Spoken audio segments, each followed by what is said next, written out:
o primeiro estado e o segundo fazem essa assembleia, gente, é um fato mesmo, mega fato na França na época, né?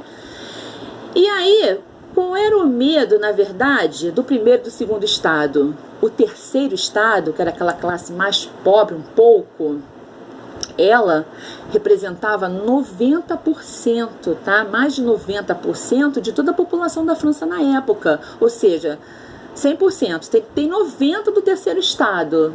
O primeiro estado, clero, e o segundo estado, nobreza, sobe só os 10%. Ou seja, é muito pouco dentro de uma França que está passando por uma crise, tá?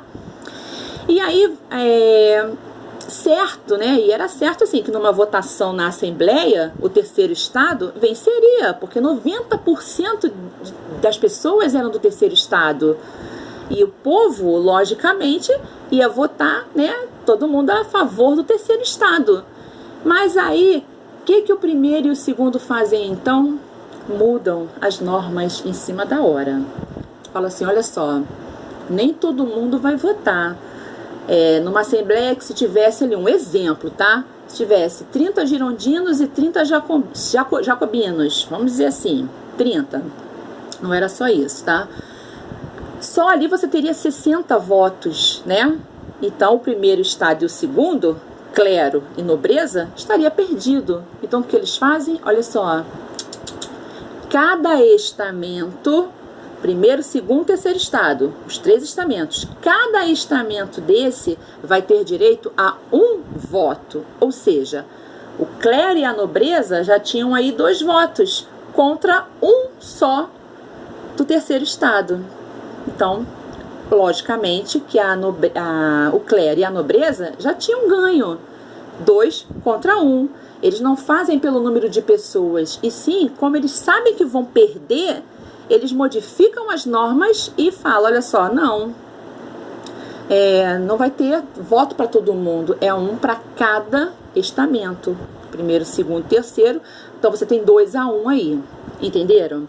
Então tá, então aí de cara, gente, olha só, o terceiro estado já vê que não vai dar para eles, que a manipulação do primeiro estado e do segundo já foi grande, então não tem muito para onde eles correrem, eles vão perder, é fato. E aí, gente, o que vai acontecer nisso tudo?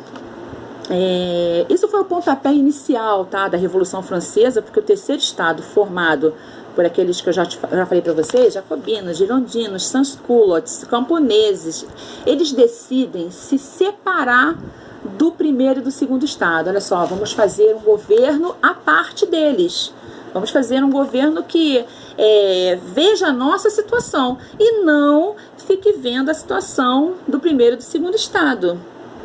Por quê, gente? Olha só, o primeiro e o segundo estado não faziam nada, tudo era vivido, corrido atrás, trabalhado pelo terceiro estado. O terceiro estado mantinha financeiramente o primeiro e o segundo. Então, o que vai acontecer? Eles vão correr atrás, vão falar assim, não, olha só, estamos cansados de carregar o primeiro estado e o segundo nas costas. Vamos arrumar um governo à parte e vamos viver separado deles. E aí, apoiados pelos ideais iluministas lá da nossa primeira matéria, tá? De correr atrás, de não aceitar governos absolutistas que a pessoa manda e você é obrigado a obedecer, enfim. Apoiados nesses pensamentos iluministas, eles se unem e criam uma assembleia para eles, tá?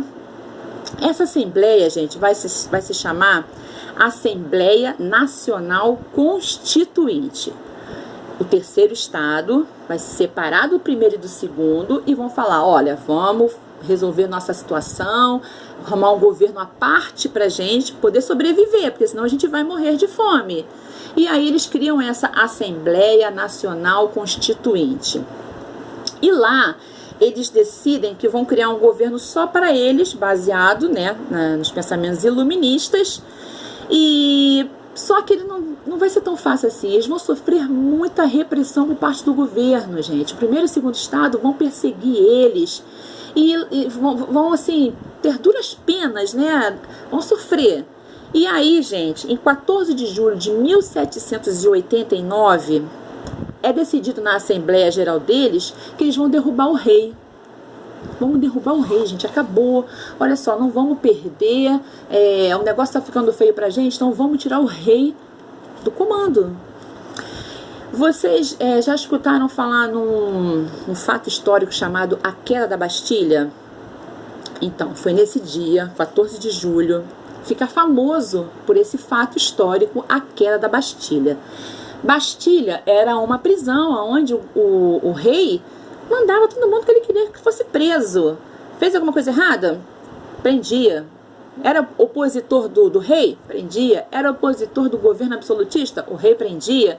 Então, sabe aquelas prisões que a gente costuma ver em filmes, né, antigos, de época medievais, que tinham as pessoas amarradas, comendo somente pão e bebendo água, não via a luz do sol, não tinha contato com ninguém? É tipo calabouço, né? Calabouço? É isso aí. Essa prisão Bastilha era exatamente assim. E aí o povo, o que vai fazer? Nesse dia se revolta e todo o terceiro estado, tá? A população toda pobre, tá passando fome, resolve que eles falam assim, vamos embora, vamos derrubar a Bastilha, vamos derrubar tudo, vamos quebrar tudo. E aí quebra essa prisão. Olha só, gente, eles quebraram às vezes com as próprias mãos, tá? Olha a revolta de um povo. E aí eles destroem essa prisão, botam a prisão abaixo e conseguem destronar o rei, tá? Eles vão destronar o rei. E aí, então, o terceiro estado vai criar outra coisa, a Declaração dos Direitos do Homem e do Cidadão. Também, olha só, tudo que for criado pelo terceiro estado vai ser apoiado nos ideais iluministas, tá? E aí, lógico, se o governo é absolutista, você tem todo o restante do povo que não é absolutista, né? Logicamente apoiado em ideais iluministas. E aí eles vão criar essa Declaração dos Direitos do Homem e do Cidadão, gente. Vamos lá. Mas olha só, o rei, ele vai ficar preso, mas ele não vai perder ele vai deixar de ser governante. Ele vai ficar preso, mas ele deixa de ser o governante, tá? Mas ele vai continuar sendo rei. Ele é rei, mas só não vai mandar mais. Mas a nomenclatura rei, ele não vai perder por enquanto. E aí os ideais de liberdade, né? Que vocês lembram, o cidadão tem direito à propriedade, tem direito à vida, direito de ir e vir, direito de participar das decisões da sociedade em que vive, enfim. Isso tudo vai vir à tona, tá? E aí, em 1791, esse rei Luís, tá, que estava preso, o que ele faz? Ele foge para a Áustria. A Áustria era o país de origem da esposa dele, a Maria Antonieta. Ele foge para a Áustria, ele tenta fugir para a Áustria, né, porque a Áustria também vive um governo absolutista. Ele tenta fugir, mas só que ele é pego. E aí ele vai ficar preso e mais à frente ele vai ser condenado à morte, tá? Mas aí ele vai voltar para a prisão ainda. Os jacobinos, aquele grupo radical que eu falei lá no início, já que é logo a morte dele. Morte ao rei. Mas os girondinos não, vamos levar ele preso, né? Vamos esperar a explicação dele, por que ele está tentando fugir. Ou seja, ele estava desistindo da França, ele estava dando as costas para o país que era dele. Mesmo ele sendo absolutista, era como se ele estivesse sendo um traidor da pátria, tá? Os jacobinos entendem dessa forma. Ele está fugindo, está deixando a França nessa situação, então ele é um traidor, vamos matá-lo. E os jacobinos não, os girondinos mais maciotas, né? Mais políticos, vão tentar resolver isso na conversa. E aí, em 1792, é formada uma convenção nacional. Nessa convenção nacional, ela serve para debates políticos, tá? Para discutir, na verdade, o futuro da França. E aí, nessa convenção, você tem a arrumação da seguinte forma. Você imagina uma convenção de frente, tá? Sentados à direita da convenção, você tem os girondinos. À esquerda, você vai ter os jacobinos. Sabe essa divisão que a gente tem hoje de partidos de direita e partidos de esquerda? Vem dessa época, tá, gente? Por exemplo, PT, né? Eu não estou falando de partido político, eu estou dando um exemplo para vocês entenderem. PT é um partido de esquerda. é,